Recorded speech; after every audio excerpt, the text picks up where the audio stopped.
시간 하나님께서 우리에게 주시는 말씀은 이사야 42장 1절에서 4절까지의 말씀입니다. 제가 가진 구약 성경 1018면에 있습니다.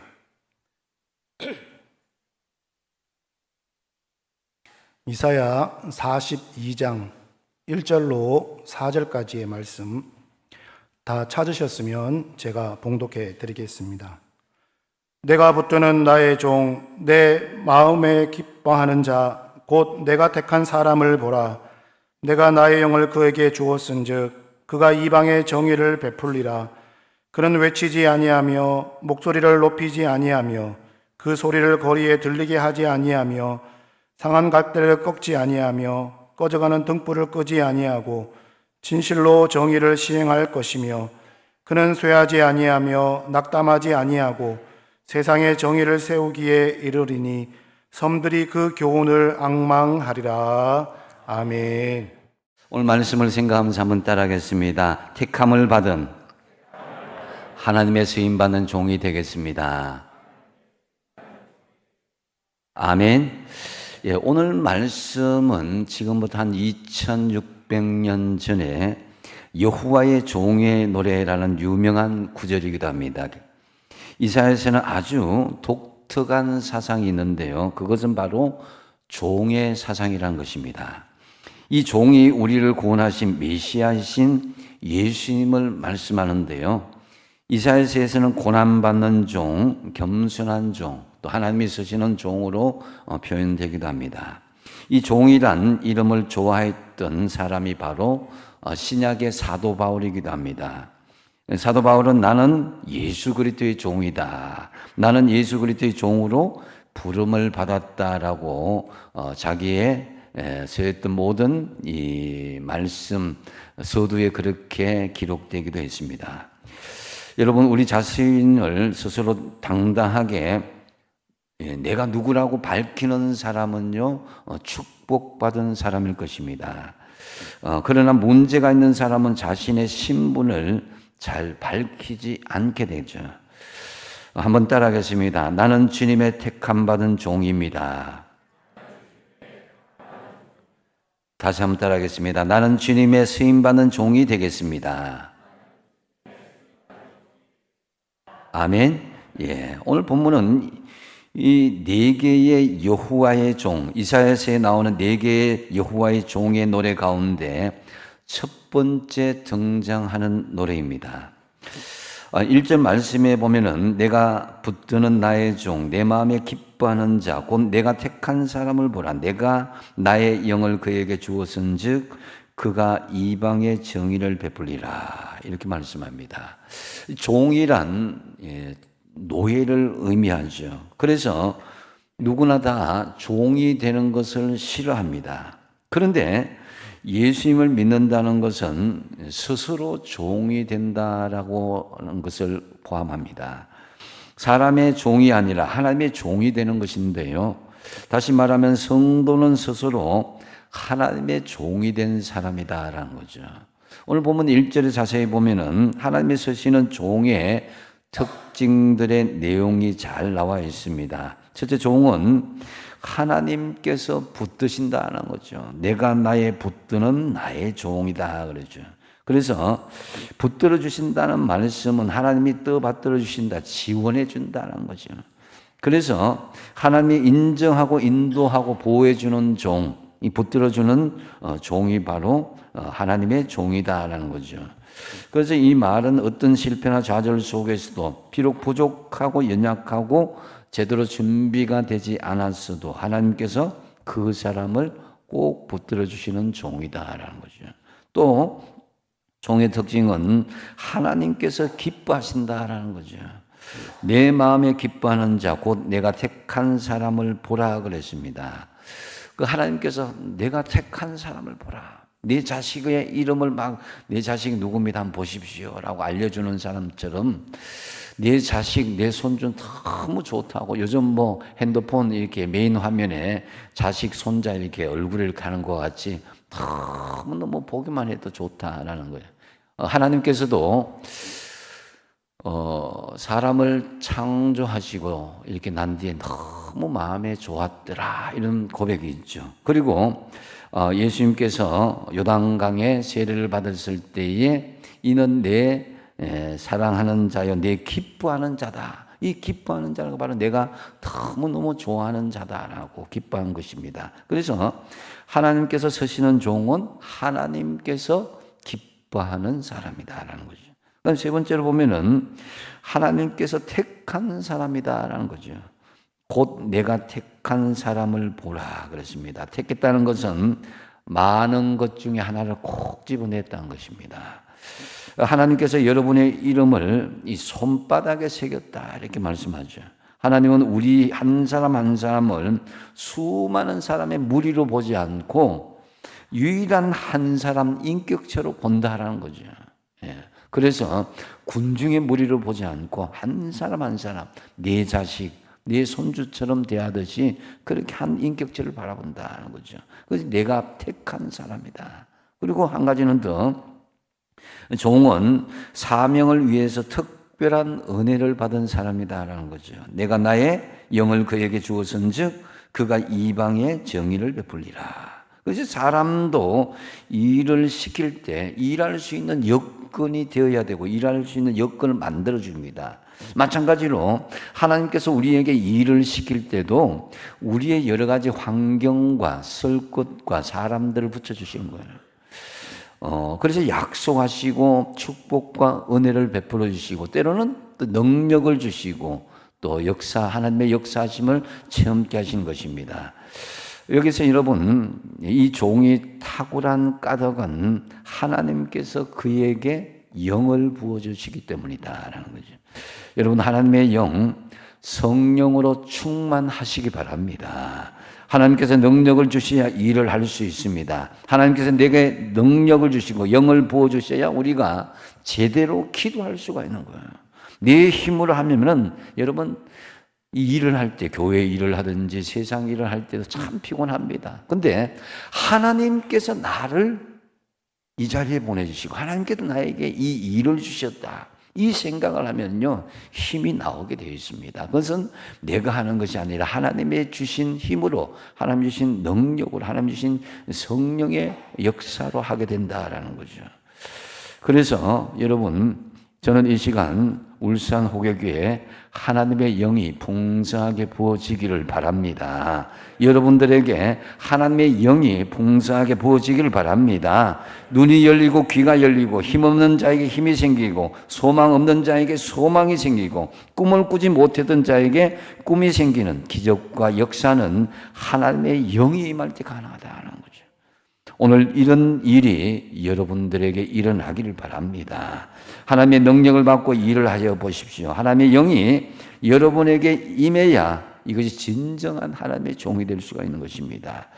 결국 이제 정리를 하면은 하나님이 서시는 종은 하나님께서 붙들어 주시는 종이요, 또 하나님께서 기뻐하신 종이요, 하나님께서 택한 종이요, 또 하나님의 영을 받은 은혜 받은 종이 하나님의 종이다라는 거죠. 이 종이란 단어는 신분이 천한 것처럼 보이는데 하나님이 서시는 종은 어마어마한 일을 할 수 있습니다. 우리가 하나님의 종이 될 때 우리는 하나님의 권세가 주어지는 것이고 또한 하나님의 대사가 되어진다라는 거죠. 그리고 이사야는 이 종의 특징을 1절에 말한 후에 2절에서 4절까지는 종의 성품에 대해서 말씀하고 있습니다. 그렇다면 하나님의 택한 종의 성품이 무엇이겠습니까? 먼저 첫 번째로는 겸손하게 섬기는 종이다라는 것을 말씀합니다. 이 겸손하게 섬기는 종이란 함부로 외치지도 않고 목소리를 높이지 않습니다. 이는 아무 소리도 내지 않고 외치지 않는 것이 아니라 자신을 드러내기 위해서 시끄럽게 하거나 교만하게 남을 부리지 않는다는 것입니다. 그것이 2절 말씀인데요. 같이 한번 읽어보겠습니다. 시작. 그는 외치지 아니하며 목소리를 높이지 아니하며 그 소리를 거리에 들리게 하지 아니하며. 아멘. 요즘 조금 가졌다 하는 사람들은 얼마나 자신의 소리를 내고자 하는지 모릅니다. 요즘 자신이 튀어야 인기를 얻는 시대인 것이죠.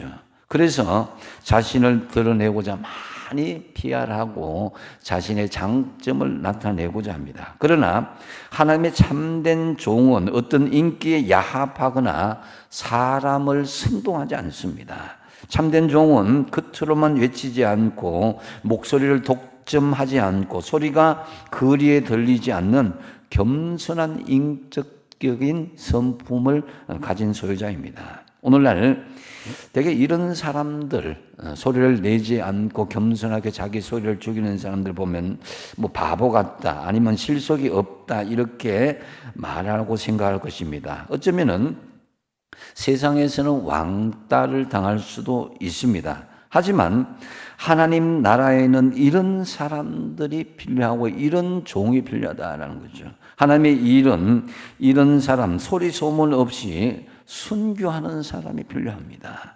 과장하거나 과식하지 않는 그런 사람들을 말하는 거죠. 과시하지 않은 사람. 하나님의 사람은 자신을 과시해서는 절대 안 됩니다.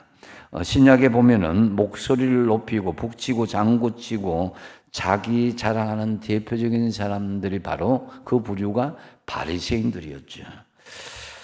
바리새인은 자기를 드러내기를 좋아했습니다. 그러나 숨어서 헌신할 때 하나님의 능력과 하나님의 영광이 나타나게 되죠.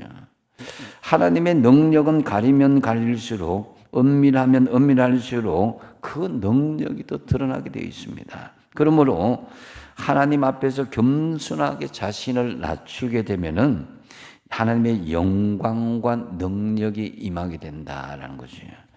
그래서 주님처럼 겸손하게 섬기는 종이 되도록 하십시오. 그런데 우리가 왜 겸손하게 섬기는 종이 잘 되지 못하는가? 그 보면 고린도후서 6장 12절에 보면은 좁은 마음 때문에 그렇다라는 것을 말씀하고 있습니다. 공동 번역에 보면은 여러분을 대하는 우리의 마음이 옹색한 것, 좁아진 것이 아니라 여러분의 자기 마음 스스로 자기에 대해서 옹색하게 좁아지게 만들었습니다 라고 말씀합니다. 이 말씀을 쉽게 이야기하면은 여러분들이 나를 뭐 안 좋게 이야기하고 비난할 수가 있는데 그것은 내가 여러분에게 무엇을 잘못해서가 아니라 여러분 마음이 좁아서 그런 것입니다. 그러나 남을 탓하지 말고 여러분의 마음을 돌아보고 그 마음을 넓게 가지십시오라는 그런 내용입니다. 그러니까 내 자신부터 속 좁은 마음을 넓히는 것으로 시작해야 그것이 겸손이고 정말 자기의 소리를 낮추는 사람의 모습이다라는 거죠. 예수 믿는 사람들은 겸손하게 섬기는 종이 되기 위해서는 구체적으로 예수님을 생각하면 됩니다. 예수님이라면 이 상황에서 이 입장에서 어떻게 했을까 한번 적용해 보시면 되는 것입니다. 그래서 예수님께서 이 땅에 오실 때의 삶의 자세를 스스로 잘 밝히고 있는 내용이 바로 마가복음 10장 45절 말씀인 것이죠. 같이 한번 읽겠습니다. 시작. 인자가 온 것은 섬김을 받으려 함이 아니라 도리어 섬기려 하고 자기 목숨을 많은 사람의 대속물로 주려 함이니라. 아멘. 예수님께서 오신 것이 섬김을 받으려 함이 아니라 자기 목숨을 오히려 우리를 대신하여서 대속물로 주시기 위해서 겸손히 오셨다라는 거죠. 하나님의 택한 사람들의 특징은 자신을 낮추는 겸손입니다. 자기 목소리를 높이지 않는 사람을 사용하시고 목소리를 높이는 교만한 자를 하나님이 싫어하십니다. 그래서 교만한 사람은 하나님과 전쟁을 치르고 있는 사람이라고 한다면 겸손한 사람은 하나님과 합평한 사람이다라고 할 수 있습니다. 그래서 교만한 사람의 장래는 불통할 수밖에 없지만 겸손한 사람의 장래는 형통이 보장되어 있습니다. 참으로 목소리를 높이지 아니하고 겸손하게 하나님을 섬기는 하나님의 택한 종들이 되시기를 바랍니다. 그 다음에 두 번째로 하나님 택한 종은 사랑으로 품어주는 종이다라고 말씀합니다. 하나님의 사랑에는 하나님의 사람에게는 이 사랑이 있어야 되는데 연약한 자를 일으켜주는 그런 마음 씀씀이가 있어야 될 것입니다. 그것이 3절 말씀, 참 유명한 말씀이죠. 같이 한번 읽겠습니다. 시작. 상한 갈대를 꺾지 아니하며 꺼져가는 등불을 끄지 아니하고 진실로 정의를 시행할 것이며. 아멘. 여러분, 상한 갈대, 여기에 꽃이 있지만 꽃이 꺾여지만 아유 꽃을 꺾어버리고 다른 것 중심으로 이렇게 보여주는데, 하나님의 마음은 그 상하고 꺾여진 그런 꽃가지까지도 바르게 세우고 생명을 주신다라는 거죠. 그래서 여러분, 예수님을 보시면 예수님께서 죄인들과 세리들, 병자들의 친구였다, 그게 별명이 있었습니다. 누구도 알아주지 않는 사람들, 세상적으로 상한 갈대인 사람들에게 찾아가 주시고 그들을 보듬어 주셨다는 거죠. 좋아하는 자리에만 가는 것이 아니라 소외된 자리, 정말 상한 갈대와 같은 사람들에게도 찾아가는 사람, 이런 사람이 바로 사랑으로 품어주는 종이다라는 거죠. 상한 갈대를 꺾지 않는 이 마음이 바로 하나님의 택한 사람들의 마음인 것입니다. 때로는 인간적으로 보면 그것이 낭비일 수도 있고 시간 허비일 수도 있습니다. 그래서 가룟 유다가 마리아의 옥합을 깨뜨리는 그 모습을 보고 어찌하여 낭비하는가, 이렇게 항변을 했죠. 그러나 거기에 살아나는 역사가 있었습니다. 하나님의 택한 사람들은 이 사랑의 마음을 가져야 하는데 그 마음이 없다면 진정한 하나님의 사람, 하나님의 종이 아닌 것이죠. 여러분, 성경에서 예수님께서 배신한 가룟 유다의 발만 빼고 다른 제자들의 발만 씻기셨다, 이런 내용은 눈을 씻고 찾아보아도 없습니다. 예수님께서는 자신을 배반할, 조금 후에 배반할 가룟 유다의 발까지 들어서 대야에 담아서 말없이 그의 발을 씻겨 주셨습니다. 얼마나 놀라운 일입니까? 만약에 여러분의 입장에서 이 사람이 조금 후에 내 돈을 가지고 도망갈 사람이고 나에게 배신을 하고 도망갈 사람이라고 하는 게 분명한 사실이 있는데도 불구하고 그 사람을 사랑으로 품어주고 안아줄 수 있겠습니까? 절대로 쉽지 않은 일입니다. 근데 예수님께서는 그가 여전히 죄 중에 있고 앞으로 죄를 지을 것이 뻔하게도 아는데도 불구하고 죄를 짓기 전에 먼저 용서하셨고 구하기 전에 하나님의 자비로 품어주셨다라는 거죠. 이것이 진정한 주님의 종이라다는 거죠. 그러면 여러분에게 원수 같은 사람을 용서해주고 품어주라 하면 어떤 마음이겠습니까? 보통은 나는 절대로 하지 못합니다. 내 상처가 너무 깊어서 그 사람 보기만 해도 저는 몸서리가 납니다. 그냥 안 보는 것만으로도 그냥 나는 그냥 족하고 나에게 용서하라고 하지 마십시오, 이렇게 할 수 있습니다. 근데 우리의 삶의 현장을 용서가 있는 하나님 나라로 만들 것인지, 아니면 용서하지 못하고 품지 못하면요 어떻게 되느냐, 마귀 지옥 나라로 떨어지게 되어 있습니다.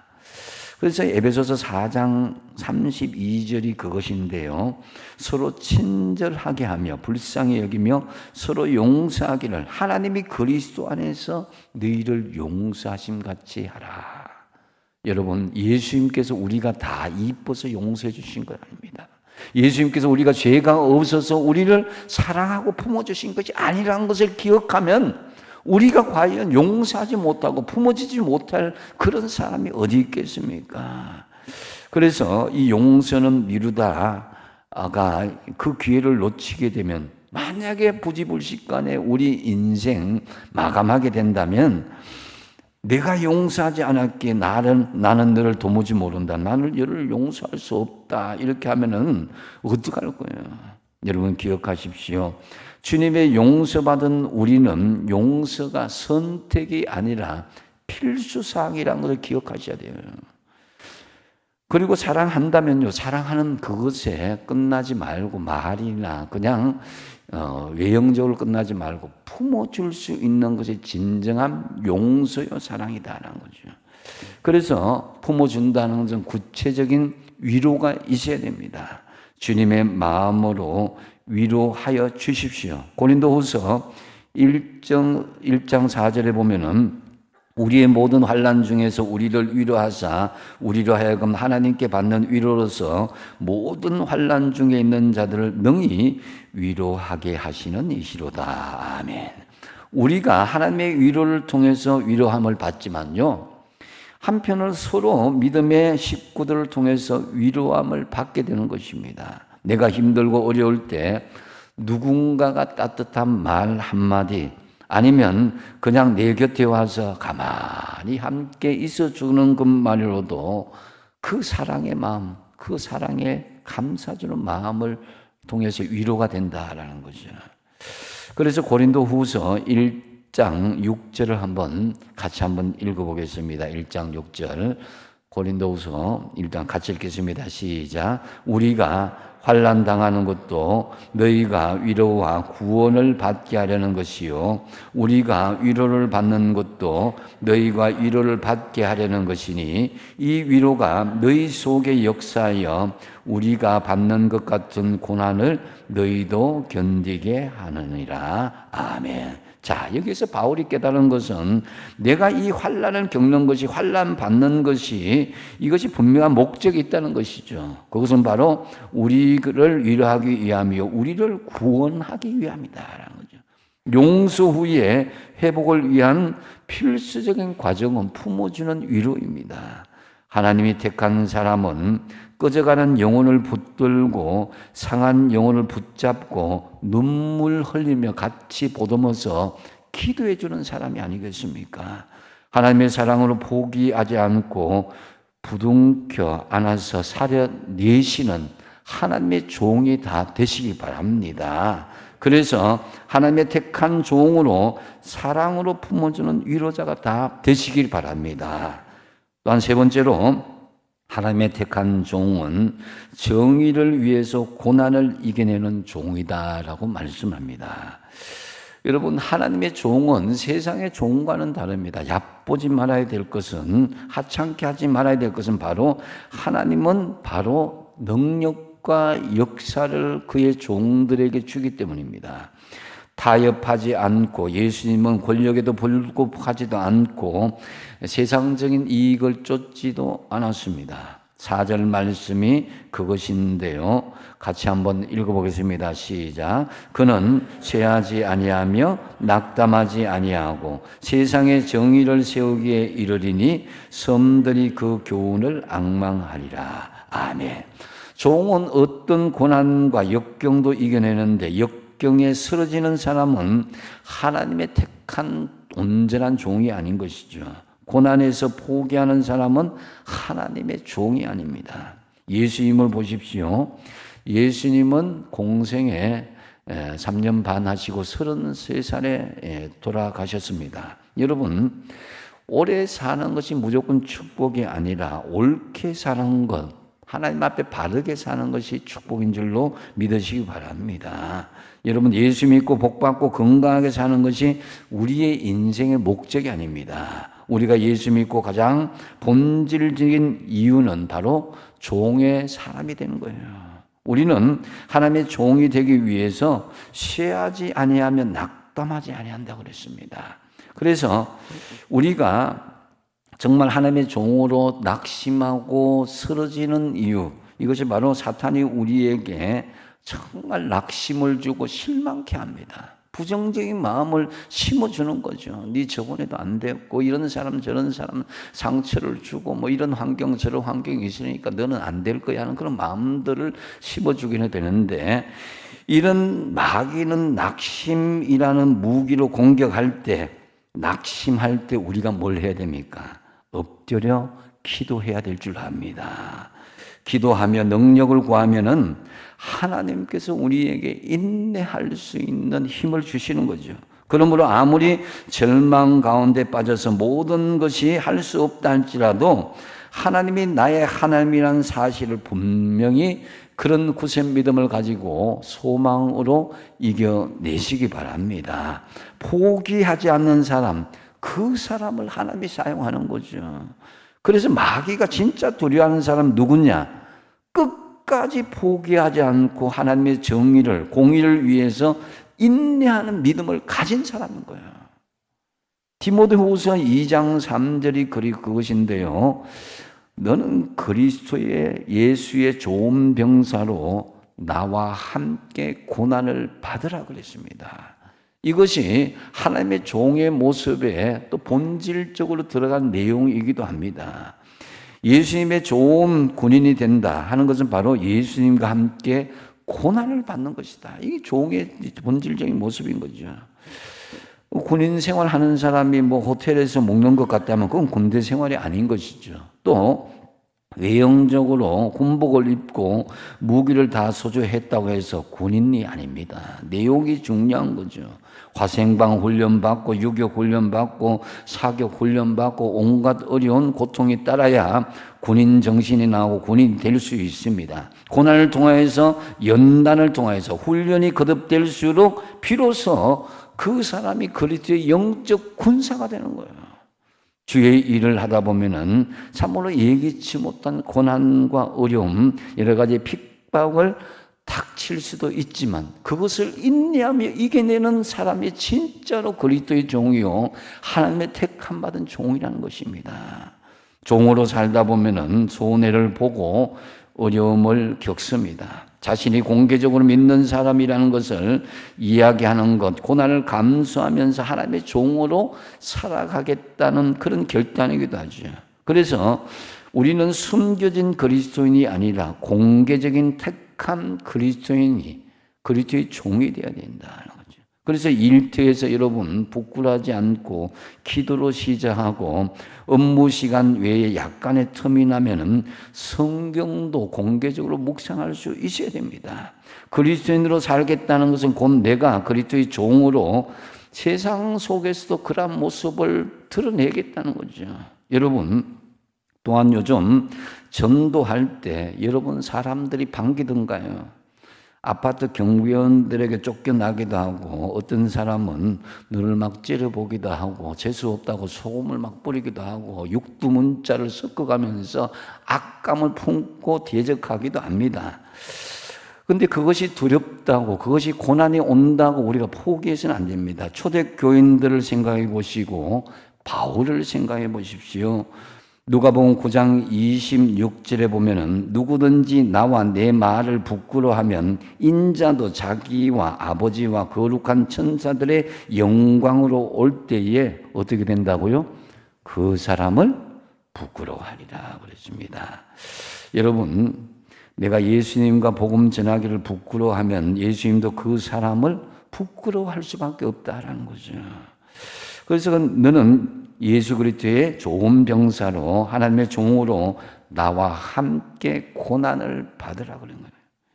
현장 속에서 받는 고난은 나 혼자 받는 것이 아니라 나와 함께 주님과 함께 받는 고난이라는 것이죠.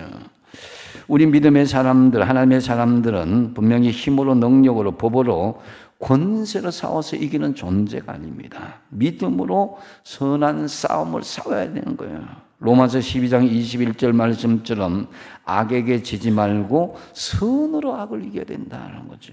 그리스도인은 선으로 정의를 위해서 싸워야 되고 규칙을 지켜야 되고 페어플레이를 해야 됩니다. 악으로 이기기보다는 정의로 악을 이기시기를 바랍니다. 무엇보다도 실력을 갖춰서 이겨야 됩니다. 우리는 평소에 영적인 실력을 갖춰야 되는 거예요. 세상 사람들은 자기를 위해서 실력을 쌓지만 우리는 하나님의 영광을 위해서 실력을 쌓아야 됩니다. 그래야 세상 사람들 우리를 함부로 하지 못하는 거예요. 다윗이 골리앗을 물리치게 된 것은요, 그가 물맷돌 던지는 실력을 평소에 갖추었기 때문이에요. 그냥 골리앗을 이긴 것이 아닙니다. 우연히 이긴 것이 아닙니다. 지금 우리의 세상적인 현실 참으로 불안하기 그지없습니다. 사회, 정치, 경제, 문화, 심지어 이 종교계까지도 부패하여 있습니다. 바벨론 포로로 살았던 이스라엘 백성들, 상한 갈대처럼 꺼져가는 등불처럼 희망 없이 좌절하는 그들에게 여호와의 종이 희망을 던져준 것처럼 여러분들이 이 시대에 정의를 세우며 어떤 고난도 이겨내는 진정한 하나님의 종으로 세움받기를 축복드립니다. 이제 말씀을 맺습니다. 특별히 오늘은 임직자들이 세워지는 날입니다. 그 임직자들이 하나님이 너무너무 자랑스러워서 내가 택한 사람을 한번 보라, 이런 사람들이 다 되었으면 좋겠습니다.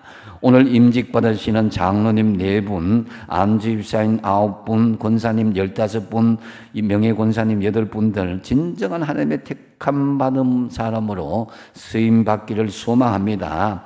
오늘 택함받은 분들은 사람이 택한 것이 아니라 하나님께서 택하신 종들임을 분명히 믿습니다. 하나님이 택한 종의 특징이 무엇입니까? 첫 번째 뭐라고 그랬습니까? 겸손하게 섬기는 종이 되어야 됩니다. 목소리를 높이지 아니하며 겸손하게 하나님을 섬기는 하나님의 택한 종이 되십시오. 두 번째 뭡니까? 사랑으로 품어주는 종이 되십시오. 예수님처럼 꺼져가는 영혼을 붙들고 상한 영혼을 붙들고 눈물 흘리며 기도하며 하나님의 사랑으로 부둥켜 안아서 그 영혼을 살려내고 품어주는 종이 되십시오. 세 번째는 뭡니까? 정의를 위해서 고난을 이겨내는 종이다라는 거죠. 이 시대에 정의를 세우며 어떤 고난도 여러분 교회 안팎으로, 가정 안팎으로, 사회 안팎으로 그 고난도 이겨내며 진정한 하나님의 종으로 세움받고, 오늘 또 여러분 직원 명단이, 신년도 직원 명단, 봉사자 명단이 여러분 발표되었습니다. 이제 나가시면서 한 분씩 갖고 가실 건데요. 여러분들이 내가 어떤 모습을 할 것인가? 하나님의 종으로 쓰임받는 저와 여러분 다 되시기를 축복드립니다. 기도하겠습니다.